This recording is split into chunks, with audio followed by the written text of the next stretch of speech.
जोधपुर दौरे पर गहलोत आज वन महोत्सव में शिरकत करेंगे। इस्कॉन मंदिर में आज वो नींव रख रहे हैं।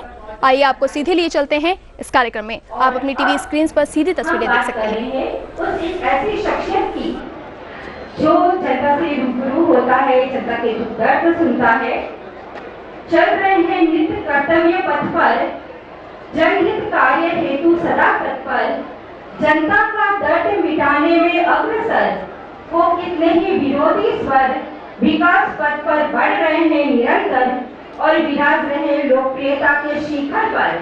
हमारे मुख्य अतिथि माननीय श्री अशोक जी गहलोत साहब का करतल ध्वनि के साथ स्वागत कीजिए और आपसे अनुरोध है कि आप हम सभी को उद्बोधन देकर उद्बोधित कीजिए। श्री हमारे माननीय मुख्यमंत्री साहब।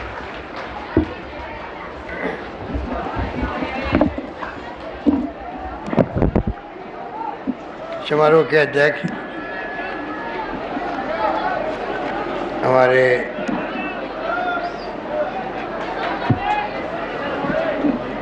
वन मंत्री, पर्यावरण मंत्री श्रीमती बीना काक जी, हमारे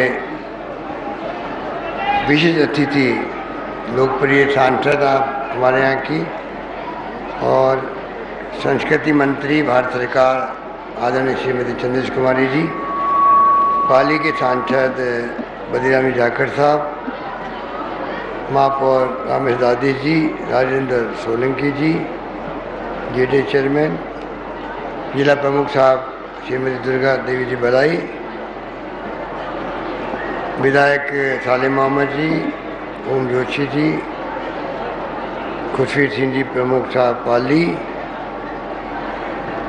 सुरपरियार जी, शांतिलाल जी लिम्बा, यूएम साहिब साहब, प्रधान मुख्य वन संरक्षक और राजस्थान प्रमुख साहब बाड़मेर आदरणीय श्रीमती मदन कौर भाई साहब, अन्य उपस्थित तमाम हमारे अधिकारीगण, उपस्थित बुजुर्गों, भाइयों और बहनों, नौजवान साथियों,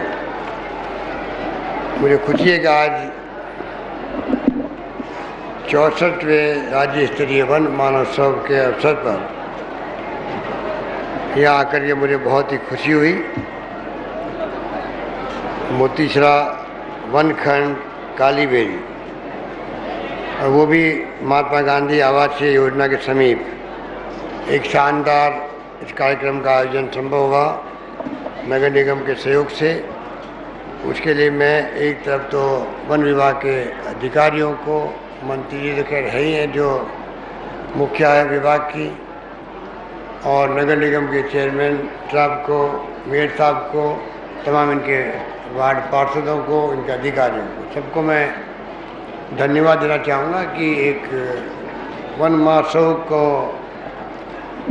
वो भी राज्य स्तरीय, पूरे प्रदेश का वन महोत्सव आपके कालीबेरी में यहाँ पर उत्सव के साथ में मनाया जा रहा है।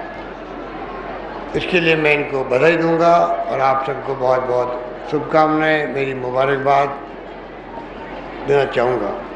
वन महोत्सव का अपना एक महत्व है जो इस देश के अंदर सबसे पहले इंदिरा गांधी जी ने इसको पहचाना। उन्होंने, एक महिला थी, महान नेता थी, देश की नहीं बल्कि दुनिया की, और एक महिला होकर के जो शासन किया देश के अंदर, पूरे उपमहाद्वीप में उन्होंने इतिहास नहीं बल्कि पाकिस्तान से जब बांग्लादेश अलग हुआ तो इतिहास नहीं बल्कि भूगोल बदल दिया इस पूरे उपमहाद्वीप का, जिसका लोहा पूरी दुनिया मानती थी। वो पर्यावरण प्रेमी थी। उन्होंने हमेशा एक संदेश दिया देश को, दुनिया को, ग्लोबल वार्मिंग का, पर्यावरण का क्या महत्व है, प्रदूषण जो फैल रहा है उससे कितने खतरे हैं।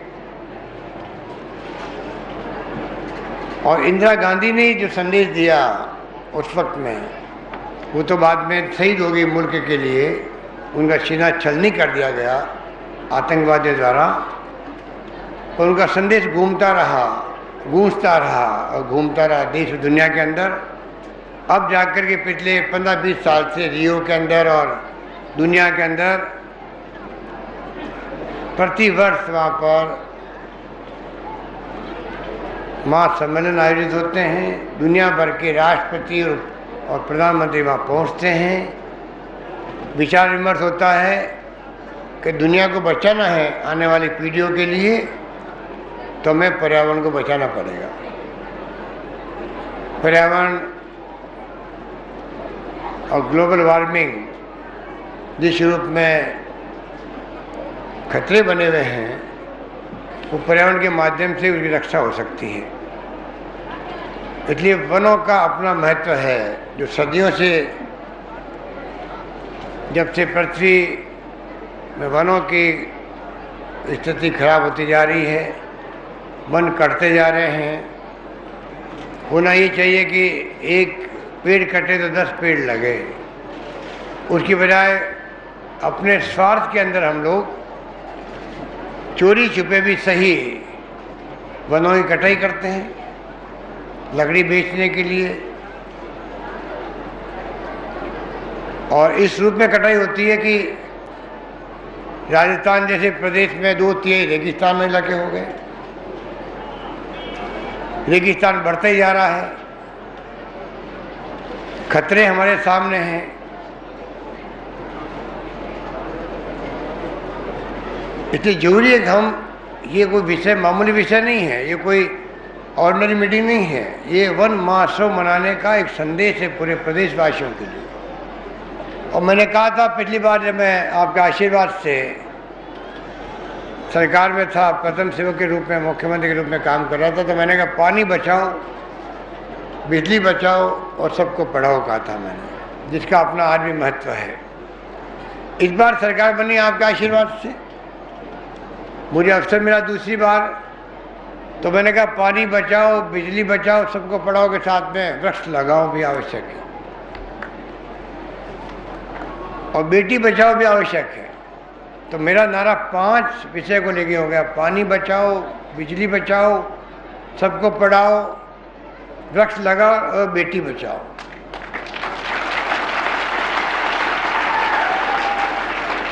ताली जोरदार बननी चाहिए, जोरदार बजाओ ताली को, और जोरदार, और जोरदार, और जोरदार।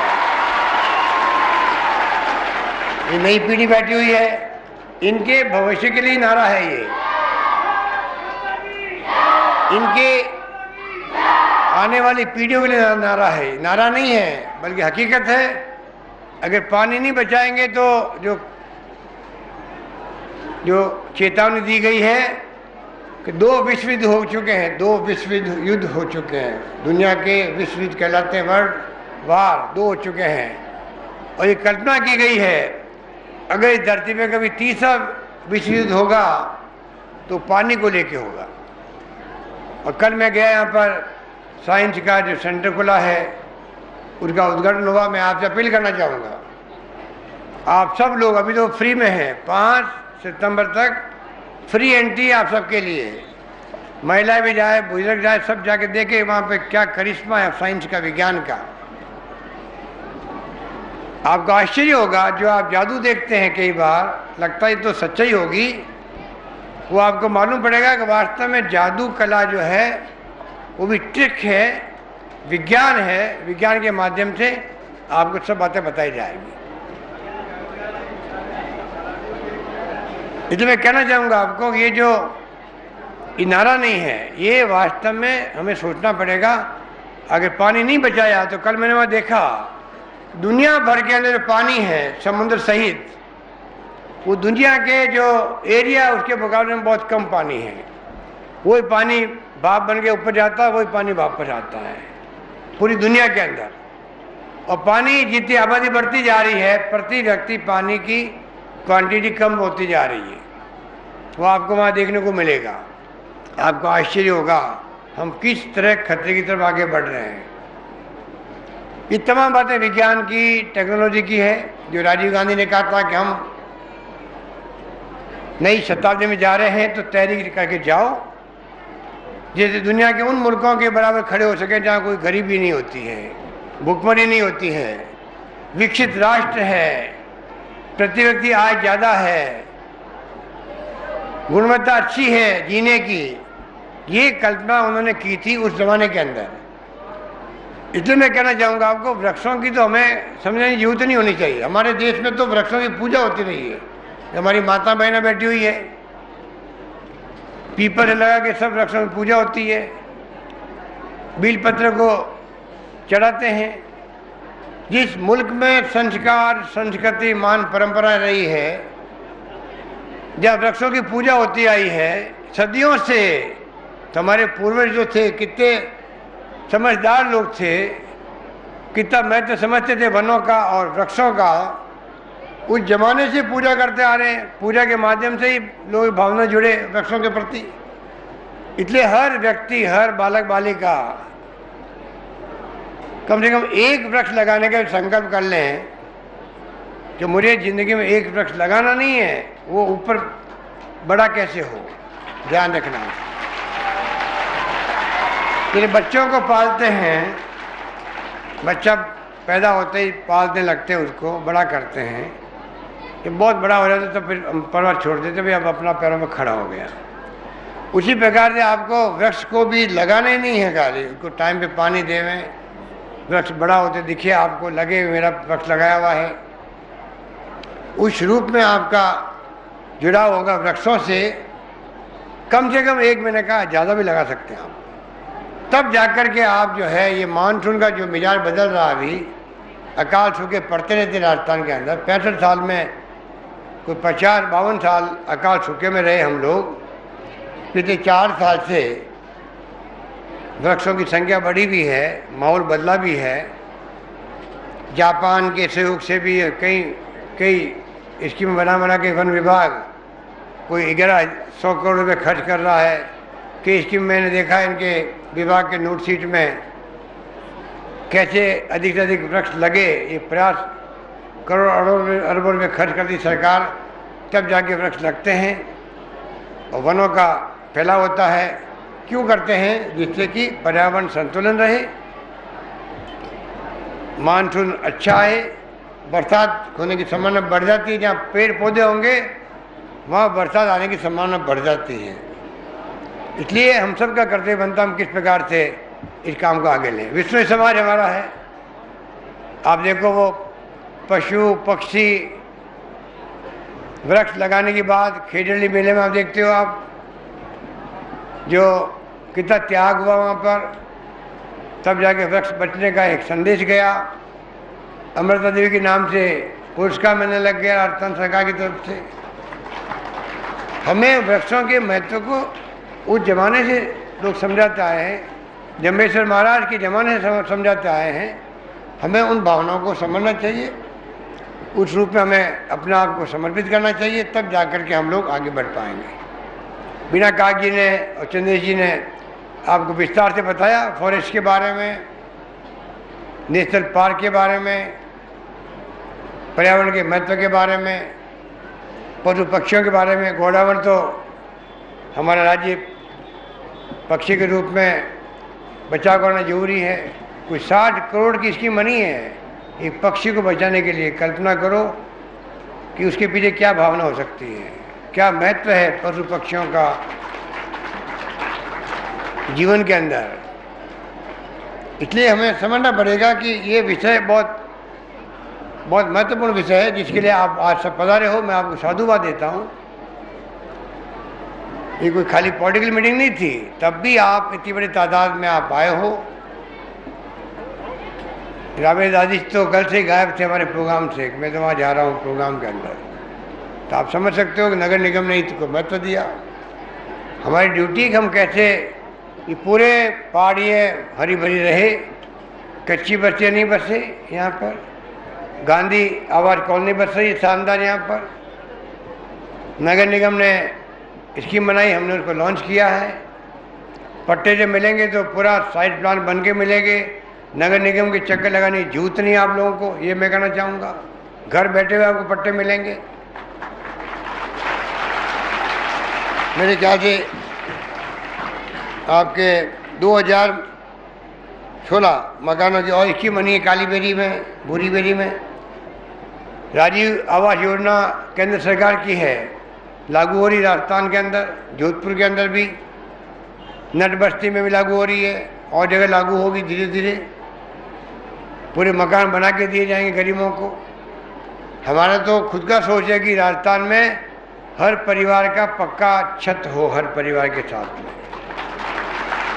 और हमने इसको राष्ट्रीय स्तर पर पैरवी करी है, प्रधानमंत्री जी के सामने भी मैंने हर मीटिंग के अंदर, कि जैसे सोनिया गांधी जी ने सूचना का अधिकार दिया, डॉक्टर मनमोहन सिंह जी से बात करके यूपीए गवर्नमेंट ने जो अधिकार दिए हैं, ये सोनिया गांधी जी की सोच थी और मनमोहन सिंह जी ने स्वीकार किया। प्रधानमंत्री जी ने अधिकार के युग की शुरुआत होगी देश के अंदर। अधिकार दो जनता को, मांगना नहीं पड़े उनको, कानूनी हक मिल जाए। और आपको कानूनी हक मिल गया सूचना प्राप्त करने का, कानूनी हक मिल गया शिक्षा प्राप्त करने का, कानूनी हक मिल गया रोजगार प्राप्त करने का मनरेगा से, तो कानूनी हक मिल रहा है जल्दी ही खाद्य सामग्री का।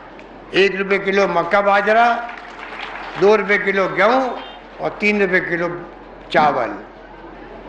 2-23 जनता को, राजस्थान में 40 लाख परिवारों को हम दे रहे हैं 1 रुपये किलो गेहूँ दे रहे हैं। ये हमारी सरकार ही है उत्तर भारत में जिसने सबसे पहले शुरू किया है। पहले 2 रुपये किलो था, हमने 1 रुपये किलो दे दिया। 25 किलो गेहूँ दे रहे हैं हम लोग करीब 38-39 लाख परिवारों को। अब जल्दी शुरू सर्वे करेंगे वहाँ पर हम लोग, और 50 लाख परिवार और जुड़ेंगे राजस्थान के, 50 लाख परिवार और जुड़ेंगे। इस रूप में फूड सिक्योरिटी का एक्ट आ गया है, वो भी एक्ट आ रहा है। स्कीम नहीं बन रही, खाली स्कीम बन गई और कभी कभी दे दिया कभी नहीं दिया, ऐसा नहीं है।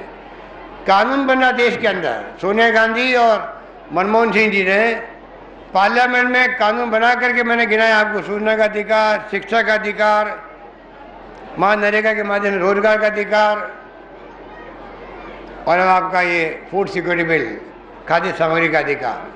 इस रूप में आम जनता का मान सम्मान बढ़ रहा है। आज़ादी के बाद में अधिकार देने की युग की शुरुआत हुई। अधिकार जनता को मिले, कानून के अंतर्गत मिले। इसलिए मैं कहना चाहूँगा कि राजस्थान में सरकार ने कोई 3400 करोड़ 3400 करोड़ का लोन लिया है, सिर्फ इसलिए। पहले गाँवों के लिए हमने स्कीम बनाई, अब बना दी शहरों के लिए बना दी। 1 लाख मकान प्रति वर्ष शहरों में देगी सरकार। गरीब को पहले 50,000 देते थे, अब 70,000 देंगे, जिससे कि वो एक कमरा बना ले, पक्की छत बना ले, बरामदा खड़ा कर दे, आराम से वो रहे पक्का मकान। झोपड़ा होता है कच्चा, कभी गर्मी में आग लग जाती है, कभी बरसात तूफान में आंधी में तकलीफ होती, रात भर सोने में, बच्चे छोटे छोटे होते साथ में। आज हमने व्यवस्था करी, 70,000 दे रहे हैं, बाथरूम के लिए अलग 8-9 हज़ार दे रहे हैं। इस प्रकार से गाँव में 10 लाख मकान बन रहे हैं राजस्थान के अंदर, जिससे कि पक्की छत सबको मिले। और मुझे खुशी है, झुंझुनू जिला ऐसा जिला हो गया है, सीकर भी बनने जा रहा है, अलवर बनने जा रहा है, जहाँ पर एक भी कच्चा मकान नहीं रहेगा, सब पक्के मकान बन जाएंगे। वो बन सकते हैं तो राजस्थान के हर जिला में बन सकते हैं।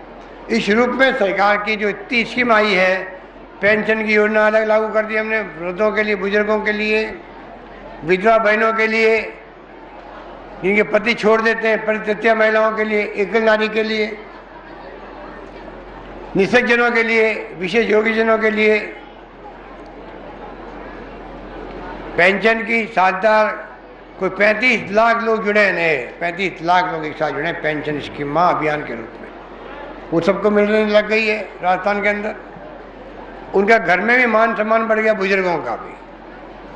बूढ़े लोग जो होते हैं घर में, कई बार उनको संकोच होता है पैसे मांगते हुए, कोई पोती आ गई, दोती आ गई, बहन सवासनी आ गई, तो 5-25 रुपये देने भी हो तो मांगने पड़ते थे बहुत से। अब उसको मांगने नहीं पड़ेंगे, उसके खुद की जेब के अंदर एक साल में 18,000 रुपये आएंगे साल के अंदर। और अगर 55 साल की महिला है, 58 साल का पुरुष है, तो ये कम से कम 12,000 आएंगे एक साल के। बहन सवासनी को आराम से कुछ दे सकते हैं, बेटे पोतियों को खिला सकते हैं, उनको कुछ इनाम दे सकते हैं। और मान सम्मान भी घर में बढ़ गया है बुजुर्गों का, सबका, पूरे परिवार को मालूम पड़ेगा भाई ये सरकारी लिस्ट में आ गए हमारे दादा दादी। इस प्रकार मान सम्मान बढ़ा है पूरे प्रदेश के अंदर, और पूरे प्रदेश में बहुत खुशियाँ लोग मना रहे हैं। इसलिए सरकार ने कोई स्कीम बनाने की कमी रखी नहीं। हर जननी शिशु सुरक्षा योजना सोनिया गांधी ने लागू करी और पूरा पैसा कहाँ गांव है कहाँ लाओ अस्पताल में सरकार की तरफ से योजना बन गई। खाना पीना फ्री, दवाइयाँ फ्री, टेस्ट फ्री। बच्चा बीमार पैदा हो वहीं रखो उसको जब तक वो ठीक नहीं हो। उनको शिफ्ट करो बड़े अस्पताल में, सरकार शिफ्ट करवाएगी। पूरा ठीक होने के बाद में माँ बच्चे को भेजेगी। मुझे कहते खुशी है इन कारणों से राजस्थान में मातृ मृत्यु दर, माँ मर जाती है बच्चा पैदा करते ही, शिशु मृत्यु दर, बच्चा मर जाता बच्चा पैदा होते ही, उसको कहते हैं IMR MMR, मातृ मृत्यु दर, शिशु मृत्यु दर राजस्थान में हमारी योजनाओं के कारण से कम होने लग गई है। ये बहुत शुभ संकेत है। हम चाहते एक भी माँ नहीं मरे, एक बच्चा नहीं मरे पैदा होते ही। ये हमारा सोच है और भारत सरकार का सोच है। उसी रूप में सरकार सब कार्रवाई कर रही है। दवाइयाँ फ्री कर दी है सबके लिए। कल 15 अगस्त से तो जो प्राइमरी हेल्थ सेंटर है वहाँ तक टेस्ट फ्री हो गए हैं। हिंदुस्तान में किसी सूबे में, किसी राज्य में इस प्रकार की दवाइयों की स्कीम, इतनी बड़ी संख्या में टेस्ट फ्री होना, पशुओं की दवाएं फ्री होना, ये कहीं पे भी नहीं है देश के अंदर। दुनिया के लोग आके देख रहे राजस्थान को, ये संभव कैसे हुआ है। टेस्ट भी फ्री कर रहे हैं हमको, कीमती दवाएं दे रहे हैं, 5,000 के इंजेक्शन है वो तक फ्री मिलते हैं। इसलिए मैं कहना चाहूँगा कि सरकार तो अपनी तरफ से कार्रवाई कर रही है कि स्कीम लेके आई है, तो उन बातों के अलावा पानी की स्कीम बन रही है, बिजली पैदा हो रही है, उत्पादन बढ़ गया है, शिक्षा में, स्वास्थ्य में, सड़कों में, ये सब काम होंगे। परंतु ये काम जो है ये पर्यावरण वाला, वृक्षारोपण वाला, ये भी कम महत्व का नहीं है।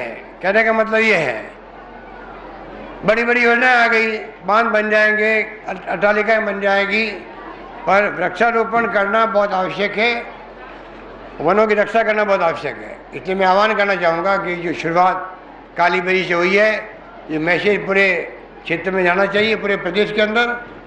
और हरित राजस्थान की जो बात की गई थी, हरित राजस्थान बने, राजस्थान हरा भरा बने, लोगों ने बहुत उत्साह दिखाया, सरकारी गैर सरकारी संस्थाएं आगे आई, काफ़ी काम हुआ भी है, काफ़ी काम होना बाकी भी है।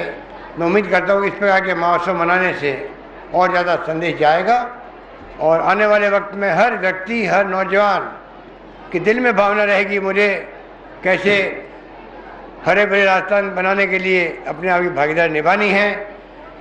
यही बात मैं आपको कहना चाहूँगा। बाकी कैलाश सांगला जी जो जोधपुर गए थे, अभी 15 अगस्त को हमने उनको राजस्थान रत्न की उपाधि सरकार की तरफ से देना निश्चय किया है। इंदिरा गांधी जी के ज़माने में इंदिरा जी ने जब बनाया टाइगर प्रोजेक्ट, तो पहले डायरेक्टर वही बने देश के अंदर। मुझे खुशी है कि उनको भी सम्मान करने का सरकार को अवसर मिला है। हालांकि वो स्वर्गवासी हो गए, पर उनका बहुत बड़ा कंट्रीब्यूशन रहा है टाइगर प्रोजेक्ट के लिए, जिसकी बात बीना जी ने आपने कही। यही बात कहता हूँ मैं आपको, इतना ही आह्वान करूँगा कि उत्तराखंड के अंदर चिपको आंदोलन शुरू किया बहुगुणा जी ने, पूरे देश का ध्यान आकर्षित किया कि किस प्रकार से आज ज़रूरत है पेड़ों को बचाने की। चिपको आंदोलन का मतलब ही था हर पेड़ के अंदर चिपक जाओ, कोई उसको कटाई नहीं करे। आंदोलन बहुत बड़ा हुआ, पूरा देश का, दुनिया का ध्यान उसकी तरफ गया। एक मिसाल कायम की उन्होंने भी। इस प्रकार की भावना मैं समझता हूँ हम सब में होनी चाहिए। पेड़ों के कटने का क्या नुकसान है, आज सुप्रीम कोर्ट भी, भारत सरकार भी कानून बना रही है, निर्देश दे रही है, पाबंद कर रही है सरकारों को, गैर सरकारों को, किसी व्यक्ति को। कोई आप वन को उजाड़ने का किसी को हक नहीं है। आज कोई बांध बनाना हो, माइनिंग का एरिया बनाना हो, वन आया हुआ है तो आप देख रहे हो कितनी तकलीफ होती है। जोधपुर के अंदर भी फॉरेस्ट एरिया जहाँ आ गया, माइनिंग बंद हो जाती है। वहाँ पर नया एरिया बनाना माइनिंग का, उसके बदले में पूरा ज़मीन कहाँ मिलेगी वापस, जब फॉरेस्ट लगाना जरूरी है, करोड़ों रुपये खर्च करो बस फॉरेस्ट लगाने के लिए, लंबा प्रोसेस है। राजस्थान सरकार अकेली नहीं कर सकती है, भारत सरकार भी करती है। लखनऊ में इनका हेड ऑफिस है, वहाँ जाना पड़ता है। सुप्रीम कोर्ट की कमेटी बनी हुई है, अलग मॉनिटरिंग करती है, वो क्लियरेंस देती है, तब जाकर के डाइवर्सिफाई होता है वहाँ पर। तो आप समझ सकते हो कि ये क्यों किया जा रहा है, ये सब आपके लिए किया जा रहा है, आम जनता के हित में किया जा रहा है कि किस प्रकार से आने वाली पीढ़ियों को तकलीफ नहीं हो, ये सोच करके देश को, दुनिया को बचाने के लिए ये तमाम फैसले किए जा रहे हैं। इस भावनाओं को, इस मर्म को हमें समझना है, उसी रूप में हमें सहयोग भी करना है सरकार का। कई बार हम गुस्से में हो जाते हैं, ये फॉरेस्ट आ गया था, मेरे तो सब प्लॉट रुक गया माइनिंग का। किसके लिए की जाए? सरकार को क्या पड़ी है? सरकार को आपके आने वाली पीढ़ियों के भविष्य की चिंता पड़ी है, इसलिए सरकार कई फैसले करती है। और सुप्रीम कोर्ट अगर मॉनिटर करे तो आप अंदाज कर सकते हो उसका क्या महत्व हो सकता है। इसलिए मैं समझता हूँ कि ये वन विभाग ने बहुत अच्छा कदम उठाया और मैं उम्मीद करता हूँ कि आगे हम लोग आने वाले वक्त में और ज़्यादा तेज गति से काम करेंगे। नरेगा योजना आई तो मुझे बताया गया करीब 1000 किलोमीटर, आप कल्पना करो 200 करोड़ रुपये खर्च किए खाली दीवारें बनाने के लिए वनों के चारों ओर, जिससे कि वन उजड़े नहीं, फॉरेस्ट की रक्षा हो, नेशनल पार्क की रक्षा हो। इस रूप में हर तरह से सरकार चाहती है कैसे राजस्थान में पर्यावरण संतुलन बना रहे। और मैं आपसे आह्वान करूंगा कि आप लोग आगे आएँ और राजस्थान में जो माहौल हमने बनाया है विकास का, उसको और आगे बढ़ाएं। यही बात कहता मैं अपनी बात समाप्त करता हूं। धन्यवाद। जय हिंद। गांधीवादी विचारों के समर्थक, जोधपुर के लोकप्रिय और यशस्वी मुख्यमंत्री जो धड़ उगाए जन्मे और यहाँ की माटी में रचे बसे हमारे माननीय मुख्यमंत्री श्री अशोक जी गहलोत साहब, आपका बहुत बहुत धन्यवाद कि आप नंदन दास प्रभु जी, आदरणीय मिस्टर महासंगदास जी, हेड जोधपुर के दामोदर दास जी, महाराज रामद्वारा चांदपुर हरिराम शास्त्री जी, राम प्रसाद जी महाराज साहब, रामदास सागर, यहाँ उपस्थित आनंद लाल जी गहलोत, विधायक कैलाश पंचाली जी, जुगल गावरा जी, महापौर साहब रामेश्वर दादी जी, राजेंद्र सोलंकी जी अध्यक्ष जी, सुनील परियार जी अध्यक्ष राज सिक्खो, राजेंद्र गहलोत जी पूर्व विधायक, चांदीलाल लिम्बा जी अध्यक्ष शिल्प एवं माटी कला बोर्ड, यहाँ हमारे उपस्थित संतगण, संत टिकमदास जी, संत रामकिशन जी, संत भगत राम जी, अन्य संतगण, यहाँ उपस्थित विधायक साले मोहम्मद जी, प्रमुख साहब श्रीमती दुर्गा देवी भलाई और अन्य उपस्थित तमाम हमारे अतिथिगण, भाई और बहनों, नौजवान साथियों, हरे कृष्णा इस्कॉन मंदिर के भूमि पूजन के इस पावन अवसर पर आप सब भक्तजन यहाँ मौजूद है। मैं अपनी ओर से आप सबको धन्यवाद दूंगा। मैं देवकी नंद दास जी और तमाम उनकी टीम को, जिन्होंने ये निर्णय किया कि हम कैसे यहाँ पर हरे कृष्ण हरे रामा हरे कृष्ण मंदिर का निर्माण करें। और हमारे साथी माधव कृष्ण डागा और ब्रजेश नंदन दास जी ने मुझे जब आने का न्योता दिया और इस्कॉन का नाम आया तो मैंने उसी वक्त सर स्वीकार किया कि मुझे वहाँ जाना चाहिए। आप सबके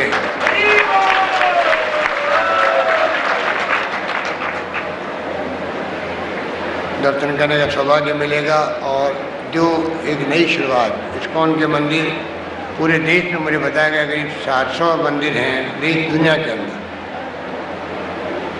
और पूरे दुनिया में 700 मंदिर है। आज आपका यहाँ जो है यह मंदिर सांगरिया फाटा पर 701वां मंदिर बनने जा रहा है। और खुशी की बात है एक ही से शुरू हो रहा है आगे का काम भी। 701वां मंदिर बनेगा, फिर 2 बनेगा, फिर 3 बनेंगे। इस्कॉन ने अपना एक अलग स्थान बनाया है।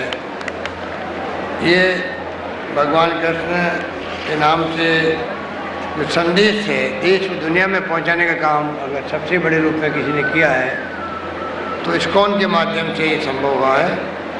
और संस्थापक आचार्य श्री श्री भक्ति भक्त वेदांता स्वामी जी प्रभुपाद जी को भी मैं सदापूर्वक स्मरण करता हूँ, नमन करता हूँ। उन्होंने श्रीमद् गीता, भगवान श्री कृष्ण, श्री चैतन्य महाप्रभु के दिव्य आदेशों को दुनिया में इस रूप में फैलाया। आज करीब 700 जगह मंदिर बनना संभव हो सका। और हमारे जो देश की संस्कृति रही है, संस्कार रहे हैं, आध्यात्मिकता में ये देश पूरी दुनिया के अंदर गुरु के रूप में सम्मान प्राप्त करता। आज भी दुनिया हमारे देश हिंदुस्तान की तरफ देखती है, भारत की तरफ देखती है कि आध्यात्मिक गुरु के रूप में उसको मानती है कि आध्यात्मिकता की जो संदेश देने वाला कोई मुल्क है दुनिया में, तो ये हमारा मुल्क है, हमारा देश है। यहाँ भगवान श्री कृष्ण की लीला, उनका अपना संदेश, उनके भक्ति भाव, उनके भक्तजन पूरे देश में जिस रूप में एक संदेश देते हैं, मैं समझता हूँ इस मंदिर के शानदार मंदिर बनने के बाद में जब कहा गया 1 लाख स्क्वायर फीट का यहाँ पर निर्माण होगा, और मैं समझता हूँ कि आदरणीय श्री देवकी नंददास जी ने कहा कि 1 लाख लोगों का इसमें सहयोग होना चाहिए।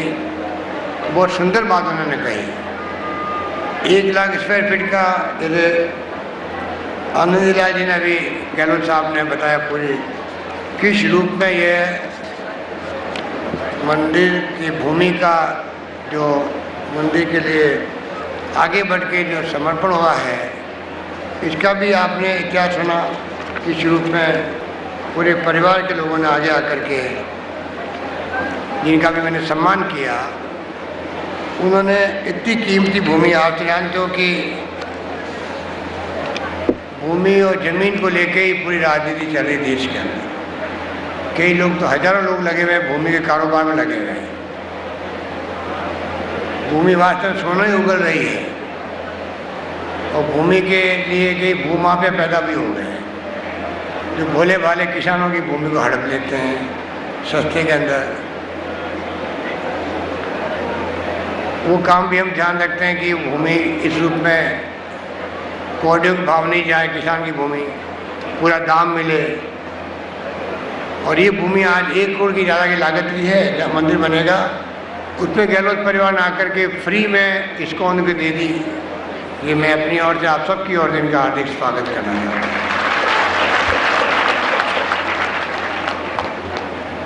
तो एक तरफ चिंता व्यक्त की जाती है कि भूमि किसानों के पास रहे, खेती के काम आए। सरकार की प्रायोरिटी भी यह है। हमारे चेयरपर्सन यूपीए की सोनिया गांधी जी, डॉक्टर मनमोहन सिंह जी भी कहते हैं कि जो खेती योग्य जो भूमि है उसका उपयोग उद्योगों में नहीं हो, ये प्रयास होना चाहिए। इसलिए कई फैसले किए गए। अब तो पार्लियामेंट में एक्ट बनने जा रहा है कैसे किसानों को पूरी तरह से न्याय मिले। और इस प्रकार की भूमि को मंदिर के लिए देना, आगे आकर के पूरा इतिहास बताया भी आनंदलाल गहलोत जी ने, मैं बहुत प्रभावित हुआ। किस रूप में बाप दादाओं ने उस वक्त संघर्ष किया, आप और हम लोग जानते हैं। किस रूप में तकलीफ में ज़िंदगी जी है, तभी भूमि की रक्षा करी है, ये अपना फर्ज किसान समझता है। आज भी कोई भूमि अपनी छोड़ना नहीं चाहता। जो ज़मीन उसके पास में है, चाहे कितनी कीमती हो जाए, तब भी वो चाहता मेरे आने वाली पीढ़ियों के पास भूमि रहे। कई बार विकास के कामों के लिए अधिग्रहण करना पड़ता है। हम चाहते हैं कि उस पर भी किसान को न्याय मिले। इस प्रकार की सोच के साथ में काम कर रहे हैं। तो मंदिर के लिए जो भूमि दी गई है, जिसमें बाबूलाल जी का नाम लिया गया, श्री किशन जी, आनंदलाल जी, श्री हरि सिंह जी, कमलेश, गोविंद राम जी गहलोत, श्री विष्णु जी, श्री राम जी, श्री लक्ष्मण जी, श्री गणेश जी, श्री रणवीर, श्री धनराज जी और श्री मनोहर लाल जी, ये तमाम लोगों ने जो खेमे कुएँ रहते हैं, मेरा इनसे परिचय 30 साल का होगा, पर जिस रूप में इन्होंने अभी जो व्याख्या की कि पाल रोड का आपको मालूम इतिहास, east and west Pal road का एक बड़ा मुद्दा बना था जोधपुर के अंदर।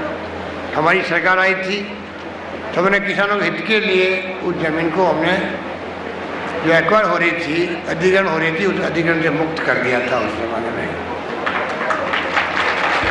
तो अभी आनंद लाल जी मुझे बता रहे थे कि जब आपने मुक्त कर दिया और उसकी कीमत इतनी ज़्यादा बढ़ गई तो हमारा साहस हुआ कि हम अपनी इस ज़मीन को, जो संगरिया फाटे पे उस ज़मीन को हम अच्छे काम के लिए दें। इसलिए बहुत सुंदर मंदिर बनेगा। इस्कॉन मंदिर के आप जानते हैं कि एक अलग से उनकी पहचान है देश के अंदर। मतलब वृंदावन जाते हैं तब भी, दिल्ली जाए तब भी, जहाँ भी जाएंगे इस्कॉन के मंदिर मिलेंगे आप। अक्षरधाम का मंदिर भी जोधपुर में आने का फैसला हुआ है। तो एक तरफ तो ये सूर्य नगरी आपकी जो है वो शिक्षा का हब बनने जा रहा है। जो तमाम संस्थाएं जो है देश में जो सबसे लोकप्रिय है, प्रतिष्ठित है, वो जिनके कारण भविष्य बनता है नौजवानों का, देश और दुनिया में नाम कमाते हैं, वो तमाम संस्थाएं अगर किसी पूरे मुल्क में कोई एक ज़िले में है, वो सिर्फ और सिर्फ जोधपुर ज़िला है। जहाँ IIT आ गई, जिसका नाम हम बचपन से सुनते आते थे, 6 जगह हुआ करती थी पूरे मुल्क में। लॉ यूनिवर्सिटी आ गई, आयुर्वेद का विश्वविद्यालय आ रहा है जो कंट्री में कहीं पे भी नहीं है। ये गुजरात में आज़ादी के पहले का बना हुआ था, पहला बना देश में जोधपुर में बना हुआ। पुलिस यूनिवर्सिटी आ गई, कृषि विश्वविद्यालय आ रहा है, निफ्ट आ गई, और आपके पड़ोस में यहाँ पर एम्स आ रहा है, जिसका नाम आप देखिए दुनिया देश में एक एम्स है दिल्ली में, दूसरा एम्स अब जोधपुर में बन रहा है। 5 जगह बनेंगे। सबसे तेज गति से काम हो रहा है वो जोधपुर में काम हो रहा है, करीब करीब पूरा हो गया। तो तमाम संस्थाएं जो है आने वाली पीढ़ियों के भविष्य के लिए वो जोधपुर में बन रही है। यहाँ तेल निकल गया बाड़मेर में, गैस निकल गया, गैस आधारित खाद के कारखाने लगेंगे, गैस आधारित बिजली घर लगेंगे, और रिफाइनरी का 40,000 करोड़ का प्रोजेक्ट आ रहा है। पूरा नक्शा आपका जो है बाड़मेर का, पूरे जोधपुर का, राजस्थान का, पूरे संभाग का, पाली हो चाहे जालोर हो चाहे सिरोही हो, पूरे जैसलमेर हो, हमारे MLA साहब बैठे हैं पोखरण के। तो जो आगे आने वाले वक्त में जो बन रहा सीनेरियो बन रहा है, पाली मारवाड़ से यहाँ तक का जो फ्रेट कॉरिडोर बन रहा है, दिल्ली से बम्बई तक ये रेल लाइन और बिछ रही है पैरेलल समांतर, जिससे कि सिर्फ मालगाड़ी आए जाए। इतना बड़ा इंपोर्ट एक्सपोर्ट होगा तो पूरे हमने पाली मारवाड़ जोधपुर तक का एरिया चिन्हित करवा दिया है। आने वाले 10-15 साल में पता नहीं कितना क्या उद्योग लगेगा, कुछ कल्पना नहीं कर सकता। ये एरिया भी आपको उसी में आ जाएगा जहाँ आपने ये मंदिर बना रहे हो। पाली मारवाड़ जोधपुर तक का एरिया हमने 6 नोड बन रहे राजस्थान में, निमरानगर टपूकड़ा का दिल्ली के पास में, अलवर में। दूसरा लिया हमने पाली मारवाड़ का, इसके अलावा 4 जोन और बनेंगे। तो कायाकल्प हो रही है। इतना महत्वाकांक्षी प्रोजेक्ट है भारत सरकार का, दिल्ली से बम्बई तक जो रेल लाइन है उसके पैरेलल एक रेल लाइन और बन रही है। सिर्फ मालगाड़ियों का आवागमन होगा समुद्र के रास्ते से, जिससे कि इंपोर्ट एक्सपोर्ट बढ़ सके। उसके 150 किलोमीटर पे इंडस्ट्री लगेगी। आपने इतना सही स्थान तो दी जमीन, तो गहलोत साहब ने चयन किया आपने। आप दोनों को बहुत बहुत शुभकामनाएं, मंगल कामनाएं। तो चारों ओर आपका रिफाइनरी आना, आपका विंड एनर्जी, आपका आश्चर्य होगा 2500 मेगावाट का उत्पादन राजस्थान में, जैसलमेर में, बाड़मेर में, जोधपुर में, आस पास में बीकानेर में हवा से बिजली, पवन ऊर्जा के 2500 मेगावाट का उत्पादन शुरू हो चुका है। नंबर 1 ये सूर्य नगरी कहलाती है। आपको हिंदुस्तान में सबसे ज़्यादा सूर्य भगवान की कृपा कहीं है तो वो जोधपुर के ऊपर ही है। तो सूर्य की किरणों के आधारित जो सोलर एनर्जी सबसे अधिक जो बनने जा रही है वो बनने जा रही है जोधपुर जिले के अंदर, पोखरण के अंदर, जहाँ MLA साहब बैठे हुए हैं। करीब 550 से अधिक मेगावाट का उत्पादन शुरू हो गया है। 21 तारीख को हम लोग जा रहे हैं 50 मेगावाट का और उद्घाटन करने के लिए। हमारे केंद्रीय मंत्री भी आ रहे हैं, अब्दुल्ला साहब। इस रूप में चारों ओर से हम देखें प्लांट, पवन ऊर्जा के, सोलर के, रिफाइनरी, यहाँ पर ऑयल निकल गया, गैस निकल गई। तो पूरा रेगिस्तान इलाका जो सदियों से अकाल और सूखे में ग्रसित रहा, 65-67 साल में 50 बार अकाल सूखे पड़े होंगे, वहाँ का नक्शा बदल रहा है कि पूरे मारवाड़ का, पूरे रेगिस्तान के इलाके का। इस रूप में राजस्थान तेज गति से आगे बढ़ रहा है। बड़ी बड़ी संस्थाएँ IIM आ गए उदयपुर में, IIIT कोटा में, सेंट्रल यूनिवर्सिटी अजमेर के अंदर, इंजीनियरिंग कॉलेज का गिनती नहीं है, इतनी बन चुकी है। 33 विश्वविद्यालय आगे राजस्थान में, मणिपाल जैसे विश्वविद्यालय जयपुर में आ चुका है, जहाँ 22,000 छात्र एक साथ पढ़ेंगे, वहाँ पर 9,000 तो पढ़ने लग गए वहाँ पर। इस रूप में राजस्थान पूरा शिक्षण संस्था हुई। और साथ में मैंने कहा आपको, ये जो भीलवाड़ा में, करौली में आयरन ओर निकल गया है, इस बात एक लग सकते हैं वहाँ पर। खनिज संपदा के भंडार पड़े हैं यहाँ पर। यहाँ सोना भी है, चांदी भी है, मैग्नीज भी है, सब कुछ है राजस्थान की धरती पर। उसका दोहन वैज्ञानिक तरीके से हो, ये हमारा प्रयास है। इसलिए आपका मंदिर जो है जोधपुर में बनाया, बहुत आपका धन्यवाद। जयपुर में बना हुआ आपका है। हम तो चाहते हैं राजस्थान के हर जिले में आपके इस्कॉन के मंदिर बने, ये हमारी भावना है। संभाग के मुख्यालय बने पहले, इस रूप में आप आगे बढ़े, क्योंकि हमारे यहाँ धार्मिक आस्था वाले लोगों की तो कमी नहीं है और सरकार ने भी इस बार कोई कमी नहीं रखी है। हमने मानसरोवर जाने वालों को, यात्रा करने वाले यात्रियों को पहले 20,000 रुपये देने का हमने घोषणा की। अब हमने कह दिया 1 लाख रुपये देंगे जो मानसरोवर की यात्रा करेगा। और तो और अभी हमने वरिष्ठ जनों के लिए तीर्थ यात्राओं का प्रोग्राम शुरू किया है। पहले 25,000 का मैंने कहा, कई लोग जाके आ गए हैं, बुजुर्ग लोग। बहुत ही सुखद यात्रा रहती है और आपको जान के खुशी होगी कि जिस रूप में जाके आए हैं और अपने अनुभव बता रहे हैं, वो अनुभव एक नया संदेश देते हैं कि किस रूप में रेलवे का खुद की कंपनी, रेलवे का कैटरिंग और टूरिज्म कॉरपोरेशन वही व्यवस्था पूरी कर रहा है सरकार की तरफ से। बहुत ही ढंग से यात्री जाते हैं, रास्ते भर उनकी देखभाल होती है। रास्ते में ट्रेन के अंदर ही लाउड स्पीकर लगे हुए हैं, भजन कीर्तन की व्यवस्था भी रेलवे के अंदर ही है। खान पान, नाश्ता, चाय, सोना करना सब व्यवस्था रेल वाले खुद करते हैं। और 3-4 ट्रेनें, 2 ट्रेनें जाके आ चुकी है, बाकी ट्रेनें जा रही है। और मैंने उत्साह देखते हुए ये घोषणा की है, क्योंकि 48,000 लोगों ने फॉर्म भरे थे, लॉटरी खुली 25,000 की, तो मैंने कहा जो बाकी बच गए हैं उनको मिलाते हुए 25,000 की बजाय 50,000 लोगों को भेजेंगे, किसी को पीछे नहीं छोड़ेंगे। ये इस रूप में ही मैं समझता हूँ कि तमाम देश में जो रीति धार्मिक स्थान हैं, उन सब जगह पर हमारे रामेश्वरम में लगा करके धार्मिक स्थानों की कोई कमी नहीं है। सब जगह पर हमने तय किया है कि हमारे लोग तीर्थयात्री जो जाना चाहेंगे उनको पूरा हम लोग सम्मान स्वरूप उनको भेज रहे हैं।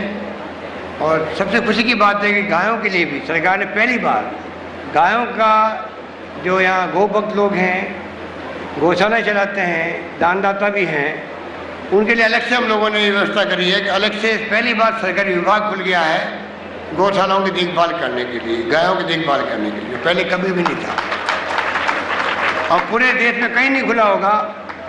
पूरा डायरेक्टेड राजस्थान बन चुका है और अभी हमने 145 करोड़ रुपया राजस्थान भर की गौशालाओं को देने का तय किया है, जिससे कि वे आराम से जाकर के गौशालाओं की सेवा कर सके, इमदाद मिलेगी। जो हमारे मुख्य प्राणी हैं, शायद आपको जानकारी होगी कि राजस्थान वो राज्य है जहाँ पर हम लोगों ने पशुओं के लिए दवाएं फ्री कर रखी है। बाकी दवाएं तो फ्री है ही है, मनुष्यों के लिए टेस्ट फ्री हो गए हैं। इस प्रकार से जो कार्य हाथ में लिए गए हैं, देवस्थान विभाग की तरफ से, वक्फ बोर्ड की तरफ से अलग काम चल रहे हैं। और जितनी धार्मिक स्थान राजस्थान में हैं, करीब 650 धार्मिक स्थानों को सड़कों से जोड़ा गया राजस्थान के अंदर पिछले 4 साल के अंदर। ये धार्मिक स्थल जाते हैं लोग बाग धार्मिक कार्यों के लिए। धार्मिक स्थान पे सड़कें टूटी फूटी नहीं रहे, अच्छी सड़कें बनाने का काम हाथ में लिया, उसमें हम बहुत बड़े कामयाब हुए हैं। और जगन्नाथपुरी, रामेश्वरम, वैष्णो देवी, तिरुपति, गया, काशी, अमृतसर समेत सीकर, गोवा, द्वारकापुरी, बिहार शरीफ, शिरडी, तमाम स्थानों पर हमारी रेलगाड़ियाँ जाएगी। जिनको जाना है सरकार पूरी व्यवस्था करेगी, जो वरिष्ठ जन है उनको। इस प्रकार की सोच के साथ में कई फैसले किए गए। इधर ये प्रोग्राम क्योंकि हमारे इस्कॉन मंदिर का है और हमारे कई साधु संतगण आए हुए हैं, मुझे खुशी है कि जिस रूप में उनका यहाँ पर मैं देख रहा हूँ कि आप लोग इतनी बड़ी तादाद में पधारे हो और जिस रूप में बैठे हुए हैं आप लोग, बहुत ही कहना चाहिए कि उत्साह के साथ में हमारी माताएं बहनें बैठी हुई है, हमारे बुजुर्ग बैठे हुए हैं। ये बात का प्रतीक है कि जोधपुर में जो आपने इस्कॉन मंदिर बनाने का निर्णय किया है उसकी सबको खुशी है, पूरे जोधपुर वासियों से। और इसलिए मैं आपको अपनी ओर से तमाम जोधपुर के लोगों की तरफ से, मुख्यमंत्री के रूप में नहीं, यहाँ का विधायक होने के नाते भी आपका मैं हार्दिक स्वागत करता हूँ और आपको विश्वास दिलाता हूँ कि कोई दिक्कत नहीं आएगी, आपका काम कामयाब हो, शानदार इस्कॉन का मंदिर जल्दी बने, ये हमारी भावना रहेगी। यही बात कहता हूँ, मुझे बुलाया गया इस मौके पर, उसके लिए मैं आप सबका आभारी हूँ। धन्यवाद। जय हिंद।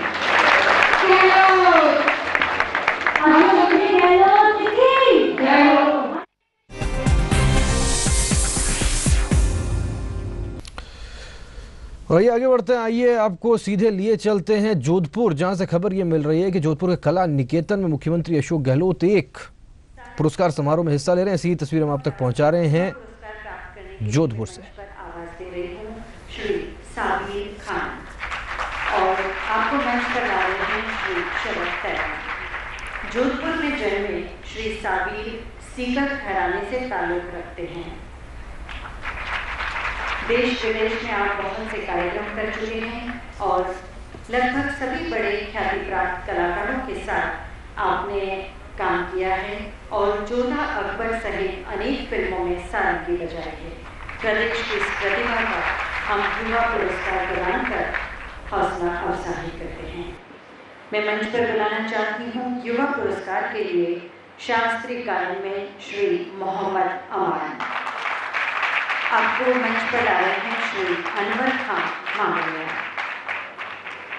हाल ही में आपने सारे गामा पा टीवी सीरियल में गायन प्रतियोगिता देखी और उसी में आपने श्री मोहम्मद अमान को देखा। वो आज हमारे बीच हैं और हम प्रदेश के इस प्रतिभा को युवा पुरस्कार प्रदान कर प्रोत्साहित करते हैं।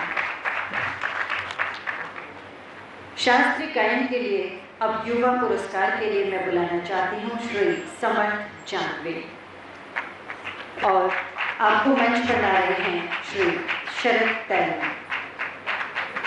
अजमेर में जन्मे श्री समर्थ को बचपन से ही कला का माहौल मिला।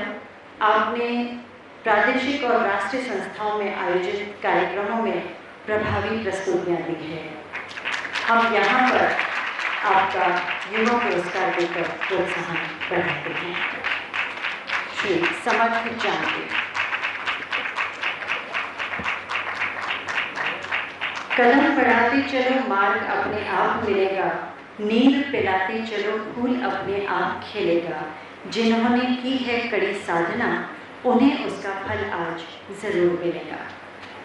युवा पुरस्कार के बाद हमारे बीच वो लोग हैं जिन्हें यहाँ पर अवार्ड दिए जा रहे हैं। मैं सबसे पहले बुलाना चाहती हूँ लोक नाट्य के क्षेत्र में श्री शिशुपाल खिलाड़ी।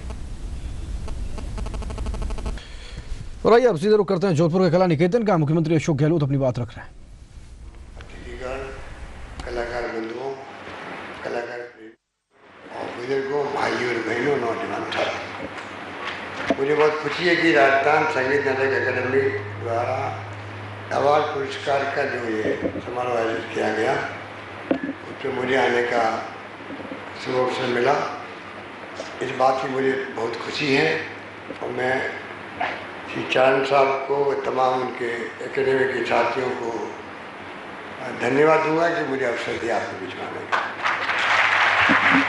जब रमेश गोवाना जी थे अध्यक्ष, तब एक कार्यक्रम हुआ था ना, तब अवार्ड देने की घोषणा हो चुकी थी। मेरे ख्याल अवार्ड के वो नेम प्लेट भी बन चुके थे, तैयारी पूरी हो गई थी सम्मान करने की। और उसी वक्त मैंने घोषणा की थी कैसे हम लोग साहित्यकार, पत्रकार कल्याण कोर की तरह कलाकार कल्याण कोर बने।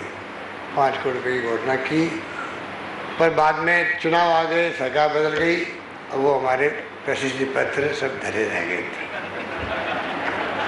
तो कभी कभी हम जब सत्ता में नहीं थे तो बात करते थे रमेश वर्मा जी से, तो बड़ा दुख भी होता था कि पहले कहावत थी हाकम बदल जाता हुक्म नहीं बदलता,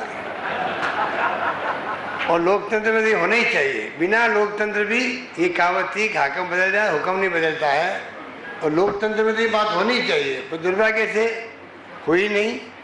और हाकम बदल गया, हुक्म बदल गया, मामला गड़बड़ हो गया। अब वो अवार्ड बीच में एक आधी बार मिला है, मैंने सुना है। ये प्रतिवर्ष मिलना चाहिए, तो प्रतिवर्ष अभी कह रहे बीच में एक बार। मैं चाहूँगा कि प्रतिवर्ष अवार्ड मिले, प्रतिवर्ष अवार्ड मिले, प्रतिवर्ष अवार्ड मिले, प्रतिवर्ष अवार्ड मिले, प्रतिवर्ष अवार्ड मिले। रिकॉर्ड बंद नहीं हो रही है। तो ये आज के बाद में निश्चिंत रहो। मैं उम्मीद करता हूँ चांद साहब से ऐसा कुछ तरीका निकालो कि कलाकारों का सम्मान तो करके समाज खुद सम्मानित होता है। और ये बात सौभाग्य से हमारे जो मुल्क आज़ाद हुआ गुलामी से, और उसके बाद लगातार ये भावना हमारे देश में शासकों की रही है। मैं अभी पंडित जवाहरलाल नेहरू का ये सोच था कि देश की संस्कृति और परंपराएं मजबूत होनी चाहिए। संस्कृति से ही देश की पहचान होती है, और कलाकार, चित्रकार, साहित्यकार हमारे सांस्कृतिक राजदूत होते हैं। नेहरू और